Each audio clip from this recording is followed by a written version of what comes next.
Hello guys, मैं रोज़। तो मैं आज आप लोगों को एक्सप्लेन करने वाली हूँ फेमिनिस्ट मेथोडोलॉजी या फिर फेमिनिस्ट मेथड आप जिसको बोल सकते हो। तो दिस इज़ द लास्ट मतलब मेथोडोलॉजी मैं एक्सप्लेन करने वाली हूँ। अगर आपने मेरा पहला 3 मेथोडोलॉजीज नहीं देखा है, पॉजिटिव, इंटरप्रेटिव एंड ह्यूमनिस्टिक, तो आप प्लीज़ देख लीजिए।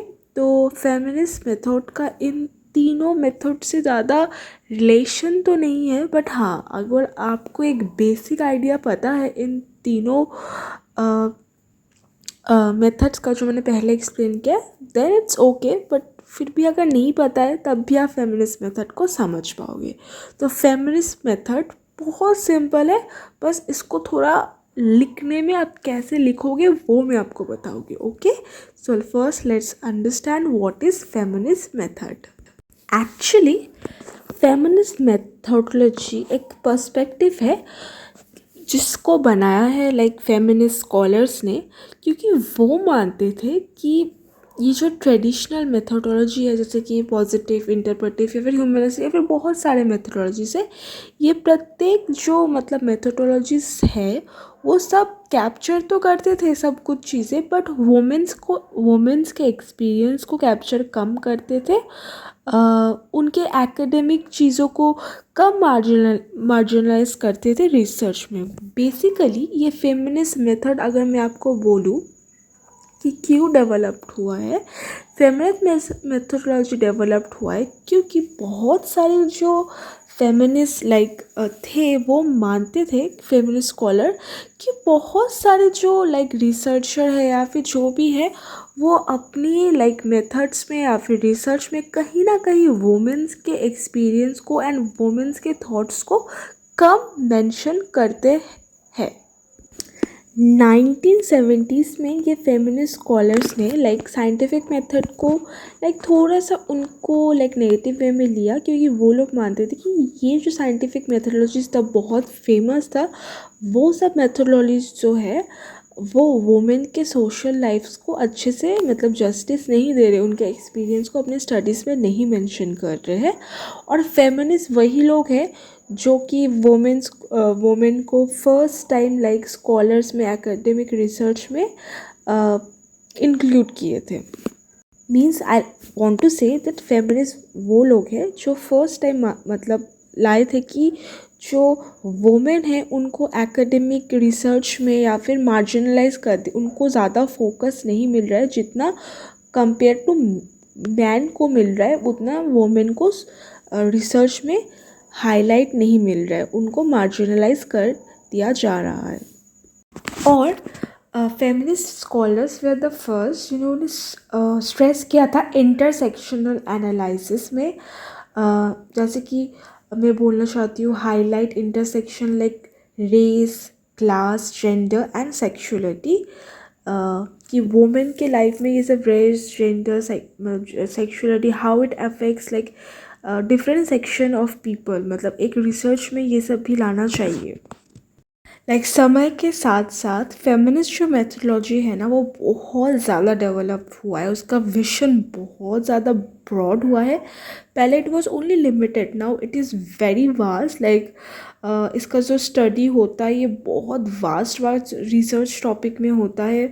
And it's not just that feminist only studies women. Now it stress on both man and woman, their experience about everything.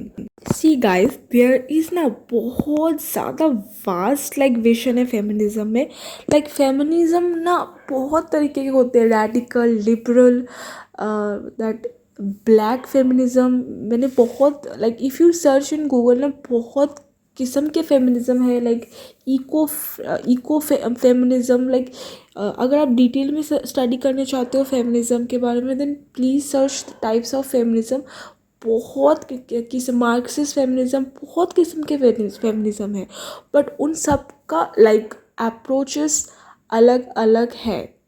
सो वही बात है कि फेमिनिस्ट मेथड को अगर आपको स्टडी करना है तो मतलब बहुत वास्ट उसका विषय है, आपको लाइक कम्प्लीटली आप नहीं उसको स्टडी कर सकते हो, बट सिर्फ मेथोडोलॉजी में आप इतना मेंशन कर सकते हो कि कितने प्रकार के लाइक फेमिनिस्ट मेथड है। सिर्फ उनका नाम डिटेल्स में मत लिखने चाहिए, क्योंकि वही बहुत वास्ट टॉपिक हो जाएगा। मैं एक बार मेंशन कर दे रही हूँ। Honestly guys, this is like the types of, अगर आप बेसिक टाइप्स ऑफ सर्च करोगे तो रेडिकल, मार्क्सिस्ट एंड लिबरल। मैंने यहाँ पे, आप अगर चाहो तो इसको पढ़ सकते हो, बट इतना डिटेल से मत पढ़ना, बस बेसिक पढ़ना। ये तो बस 3 है। अगर आप बट इससे भी बहुत बहुत ज़्यादा है, बट इन सब का ना व्यूज़ अलग अलग है, तो इसलिए ना फेमिनिज़्म का विजन भी एंड मेथोडोलॉजी भी बहुत अलग किस्म के हैं। तो ये लाइंस एंड ये कुछ फेमिनिज्म के नाम है भी, थोड़ा सा अगर आप एक्सप्लेन करो 1-2 लाइन, इससे ज़्यादा बिल्कुल मत करना। तो ये है, तो इसलिए इसका वास्ट विजन है। I hope you understand this. भले ही इन सब में बहुत चीज़ें अनकॉमन है, बट फेमिनिस्ट मेथोडोलॉजी में एक चीज़ कॉमन है कि पहले के ज़माने में वुमेन को ऑब्जेक्ट ऑफ रिसर्च समझा जाता था। लाइक एवरी लाइक मेथोडोलॉजी उन वुमेन को as a object of research समझते थे, बट फेमिनिस्ट मेथोडोलॉजी जो है वुमेन को एज अ कंट्रीब्यूटर समझता है इन हर जॉइंट रिसर्च वर्क। तो यही है मतलब main common thing in feminist methodology. मैंने जो ये लाइन लिखा है यहाँ पे, प्लीज़ इसको लिखना, जो प्रत्येक लाइन अच्छे से मेंशन करना। फेमिनिस्ट मेथोडोलॉजी जो है वो क्या करता है, एक कलेक्टिव कल्चर प्रोड्यूस करता है रेस्पेक्टफुली वुमेन्स के एक्सपीरियंस को लेके। तो ये जो लिखा है वो आप पूरा एग्ज़ाम में लिखना ना। फेमिनिस्ट रिसर्चर जो है वो बहुत सारे रिसर्च टेक्निक यूज़ करते हैं, like survey, observation, numerical information, statistical computation, या फिर सेकेंडरी डाटा भी यूज़ करते हैं, लाइक पॉलिसी पेपर, डॉक्यूमेंट्री या फिर न्यूज़पेपर, वो सब। ये सबको आप थोड़ा थोड़ा डिटेल्स में एक्सप्लेन कर सकते हो। लाइक ये लोग प्राइमरी डाटा पे भी इन मतलब ये रहते हैं, डिपेंडेंट रहते हैं, एंड सेकेंडरी डाटा में भी डिपेंडेंट रहते हैं, and they use every like observation, question या whatever they feel comfortable in. Feminist जो मेथड है इसमें ये लोग कुछ स्टेप्स फॉलो करते हैं। तो दैट इज़ ये लोग वुमेन के जो एक्सपीरियंस है उसको सेंटर रखते हैं इन्वेस्टिगेशन के, and locating researcher with the research and transforming of gender relation. These are the 3 steps. This is not that much necessary, but the first line जो मैंने बोला है, putting women's experience at the center of its investigation, आप इसको mention कर सकते। बाकी दो जो स्टेप्स है वो उतना मतलब नेसेसरी नहीं है, like transforming of gender relation and locating researcher with the research, ये उतना नहीं है, but first one is very very important. तो यहाँ पे मैं कुछ फीचर्स बता देती हूँ, that they are guided by feminist theory, women, gender and focus on of analysis. और ये लोग मल्टीपल रिसर्च मेथड यूज़ करते हैं, जैसे मैंने आपको पहले ही बताया, ऑब्जर्वेशन, इंटरप्रेटिव या फिर सॉरी इंटरप्रेटिव नहीं, ऑब्जर्वेशन, क्वेश्चनर या फिर सर्वे। ये क्वांटिटेटिव डाटा पे भी फोकस रहते हैं, क्वालिटेटिव भी रहते हैं। ये लोग क्रिटिसिज्म भी मतलब क्रिटिसिज्म में भी रहते हैं, लाइक अदर रिसर्च मेथड में। एंड ये लोग बहुत पॉलिटिकली मोटिवेटेड रहते हैं। ये सब कुछ फीचर्स। ये लोग बहुत ज़्यादा रिस्पॉन्सिबिलिटी एंड अकाउंटेबिलिटी भी मेंटेन करते हैं, क्योंकि यहाँ पे आप इसको अलग अलग पॉइंट करके भी लिख सकते हो या फिर एक पॉइंट में लिख सकते हो।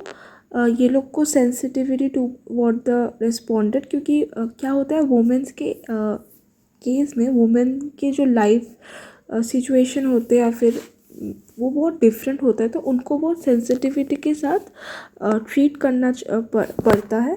जो मैंने बोला था responsibility and accountability, like researcher has to keep in mind that वो एक फेमिनिस्ट मेथोडोलॉजी फॉलो करके कर रहा है, तो उसके कुछ स्टेप्स को या फिर उसके जो रिस्पॉन्सिबिलिटीज़ है उसको हमेशा दिमाग में रखना चाहिए था, मतलब चाहिए। And responsibility to to the epistemic community, मतलब उसको ये दिमाग में रखना चाहिए कि वो जब भी कुछ थ्योरी बना रहा है वो it's should not affect like locals या फिर वर्ल्ड वाइड अदर फेमिनिस्ट, क्योंकि मैंने पहले ही बोला कि फेमिनिज्म के बहुत ज़्यादा टाइप्स हैं। इसको जो मैंने लिखा है आप वही लिखना, अगर आपको इतना ज़्यादा लिखने का ना मन करे तो ना लिखना, बट इतना काफ़ी है आई गेस फीचर्स के लिए। अगर आपको कुछ एक्स्ट्रा पता है then please do let me know in the comments. अच्छा, तो ये स्टैंड पॉइंट थ्योरी क्या है मुझे नहीं पता, बट ये भी फेमिनिस्ट मेथोडोलॉजी का कोई पार्ट है। अगर आपको समझ में आए तो आप लिख देना, या फिर जो मैंने लिखा है वही आप पूरा कॉपी कर सकते हो। और ये जो मैंने अंडरलाइन करके लिखा है मारिया मिस MISS है, या फिर मारिया ही लिख सकते हो आप सिर्फ। तो इन्होंने ना इस बारे में कुछ लिखा है कि दैट इज़ जो आप जेंडर डिस्क्रिमिनेशन देख रहे हो सोसाइटी में, it is not a process of socialization. ये प्रत्येक सोसाइटी में प्रेजेंट है कि वो बोलती है कि हमेशा फीमेल के तरफ ही क्यों बायसनेस दिखाया जाता है, प्रत्येक समाज में कोई वोमेन को लेके क्यों थ्योरी क्यों नहीं है, लाइक हमेशा हम लोग मेल थ्योरी देखते हैं, हमेशा ऐसा क्यों है। वो ये भी बोलती है कि हमेशा एक हेड ऑफ़ द फैमिली क्यों मेल रहती है। ये सब उन्होंने बोला है, बट आपको ये सब बोलना लिखना नहीं है, बस उनका नाम मेंशन कर देना और थोड़ा जो मैंने बोला है वो 1-2 लाइन लिख देना। या फिर हाउस मेकर बोल के उन्होंने कुछ बोला है कि why is always women's are called house maker, या फिर ऐसा कुछ। तो ये आप बोल सकते हो, या फिर मैं और कुछ फेमिनिस्ट मेथोडोलॉजी लिख के जिन्होंने किया है उनका नाम भी आपको बता दे रही हूँ। दैट इज़ सारा क्रॉसबाय। ये भी एक बहुत बड़ी इंग्लिश मेथोडोलॉजिस्ट थी। एंड यू मैरी, क्या नाम है, आपको अगर समझ में आए तो आप लिख देना, इन दोनों का आप नाम मेंशन कर सकते हो, इतना डिटेल्स में लिखने का ज़रूरत नहीं है इनके बारे में। नाउ कुछ फेमिनिस्ट अप्रोच का डेवलपमेंट का कुछ स्टेजेस है। The first stage is a mature stage which we call, मैंने लिखा है साइड में देखिए mature state. This is the initial stage. यहाँ पे क्या होता था, सेक्स डिफरेंसेस होता था and biological properties of individual. Now this is basically a sex differences stage on biological level. Okay, now the second stage is a gender stage which we can also say कि ये जो focus था shift हो गया था different sex role पे of socialisation, मतलब exposing gender. Basically इस में क्या हुआ था कि सेक्स रोल दिया गया था कि लड़कियों को ये करना, उनको सोशलाइज किया जाता है कि लड़कियां घर के काम करते हैं, शादी करते हैं, एंड लड़के काम वाम करते हैं। This was like gender differences या फिर रोल आप बोल सकते हो थ्रू सोशलाइजेशन। ये एक सेकेंड स्टेज है। And the third stage, it is also called highest mature state or the hallmark stage। यहाँ पे क्या हुआ था, यहाँ पे जेंडर डिस्क्रिमिनेशन दिखा जा रहा था लाइक ऑल सिस्टम में, like work, policies, families, law, social order में, ये सब स्टेजेस है। आप इसको भी लिखना। And one thing I would like to say you all that आप चाहे तो waves, first wave, second wave, third waves, 3 waves है लाइक फेमिनिज्म को, उसको भी मेंशन कर सकते हो थोड़ा थोड़ा। उसको मैं ज़्यादा आपको डिटेल्स में नहीं समझा रही क्योंकि फेमिनिस्ट मेथोडोलॉजी में ये सब नहीं पड़ता है, बट फिर भी अगर आप चाहो तो मेंशन कर सकते हो, आपको गूगल में वो इजीली मिल जाएगा।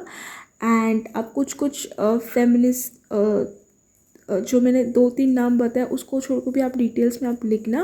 एंड लास्ट में मैं आपको कुछ नोट्स दे रही हूँ, वो थोड़ा रोटेट करके होगा, उसको स्क्रीनशॉट लेके उसको आप मतलब कॉपी में लिख लेना। ओके, प्लीज़ इसको लिख लेना। एंड आई होप आपको समझ में आया। अगर समझ में नहीं आया कुछ बात, then please do let me know. अगर आपको कुछ एक्स्ट्रा पता है then please write it in the comments. And thanks for watching. And ज़रूर स्क्रीन शॉट को लिखना ज़रूर।